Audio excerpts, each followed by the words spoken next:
Bismillahirrahmanirrahim. Kemarin jelas wa'lam, yaitu wajib kita harus tahu lagi salah satu kewajiban seorang muslim adalah mengimani, mempercayai pangkat keutamanya Rasulullah dibanding makhluk-makhluk yang lainnya. Itu hukumnya wajib. Artinya seorang muslim harus tahu, bahkan mungkin kalau kita punya anak, kasih tahu bahwasanya manusia makhluk Allah secara mutlak yang paling utama adalah Rasulullah Shallallahu Alaihi Wasallam. Assalamualaikum teman-teman, berjumpa lagi dengan saya di sini di channel Bang Mo.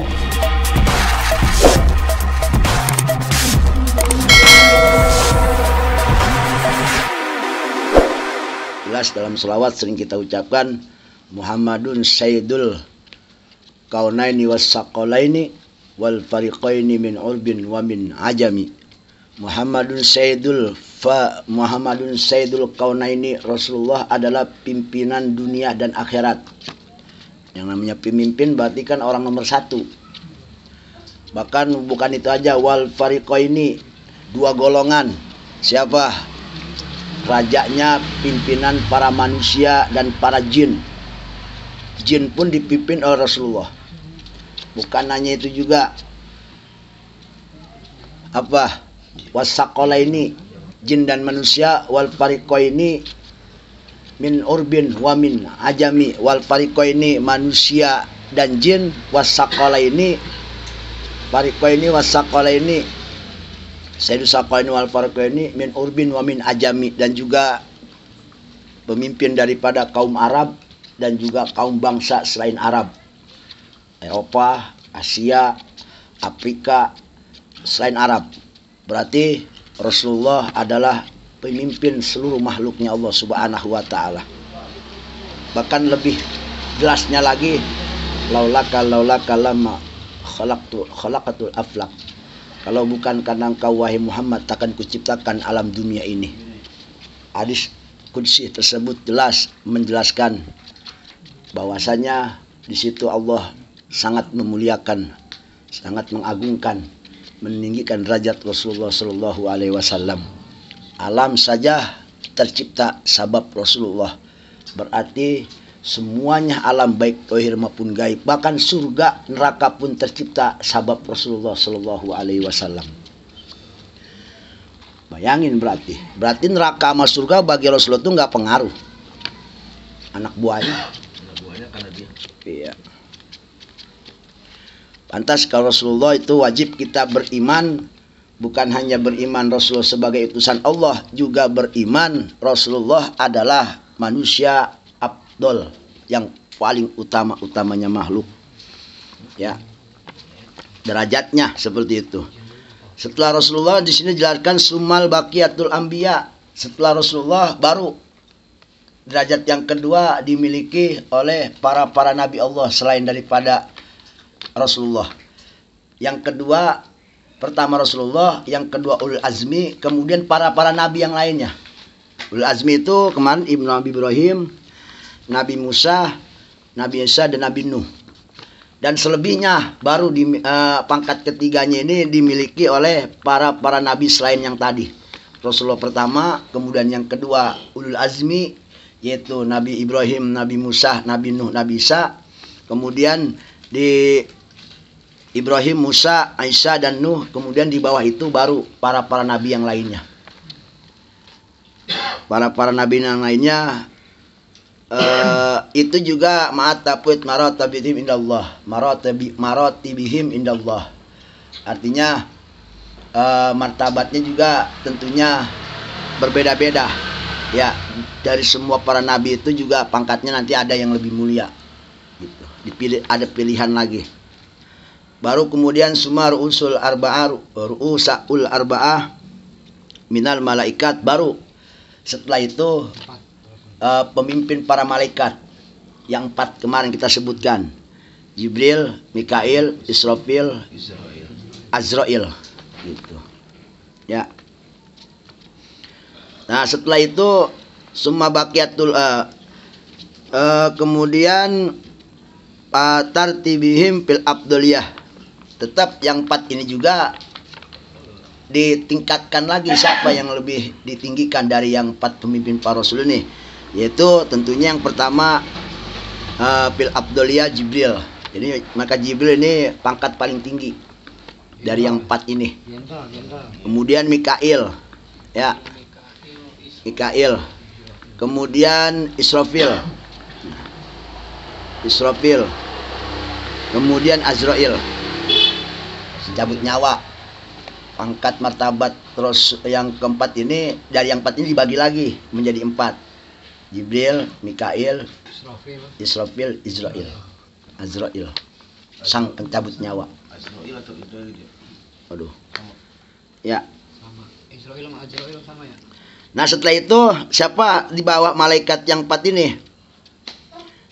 Di bawah malaikat yang 4 ini suma awamul bashar, kemudian umumnya para manusia, tapi wahum ghairul anbiya, yang mana ini bukan berpangkat nabi, ya.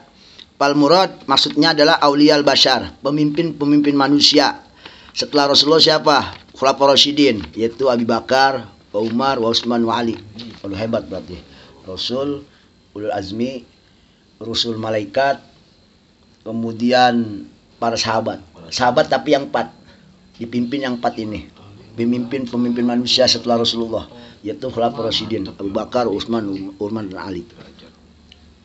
Setelah itu siapa pangkat setelah di bawahnya? Summal baqiyatul malaikah, baru para malaikat yang selain yang 4 tadi. Ya. Malaikat apa aja itu? Malaikat Malik, semuanya kumpul di situ.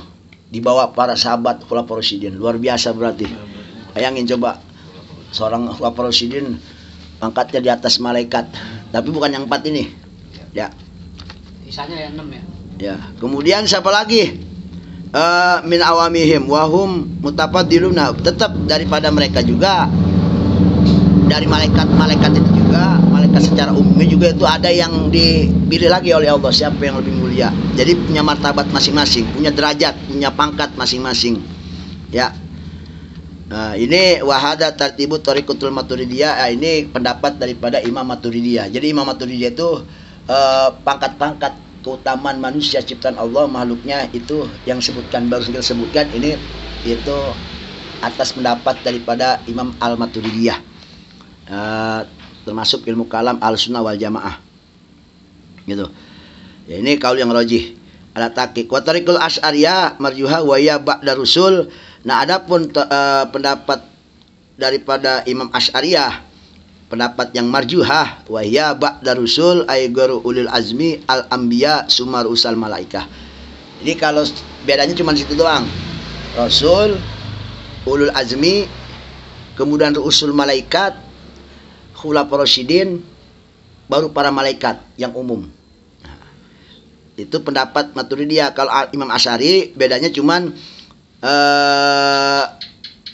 setelah ulul azmi, kemudian rusul malaikat, semua baqiyatul malaikat tuh.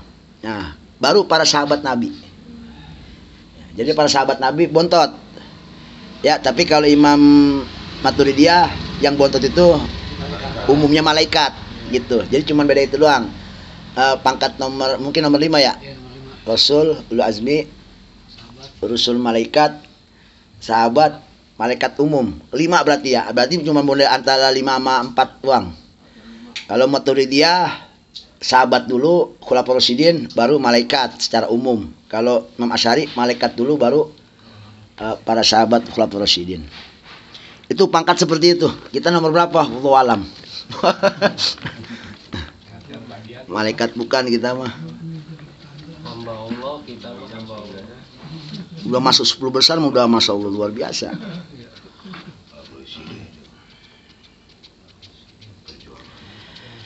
Nah, itu yang harus kita imani, dan itu wajib kita mengetahui.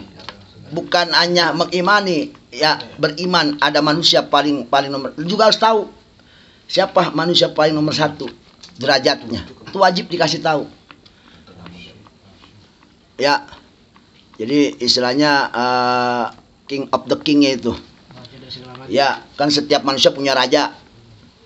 Negara punya raja, presiden ya kan. Di kampung aja kita punya raja RT, ya kan.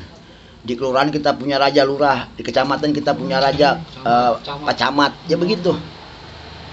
Tentunya mereka kan nomor satu di wilayah masing-masing, begitu. Nah kalau Rasul ini mencakupnya bukan per wilayah, dunia akhirat.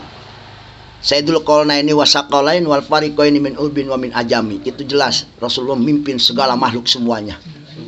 Luar biasa. Itu wajib kita kasih tahu, ngomongin sama anak kita. Bahkan bukan hanya anak kita ini wajib. Ngomongin, kasih tahu yang belum tahu. Ini yang perlu salah satu keimanan kita yang memang harus kita tegakkan, dan kita harus benar-benar tahu marifat kepada hal tersebut, ya.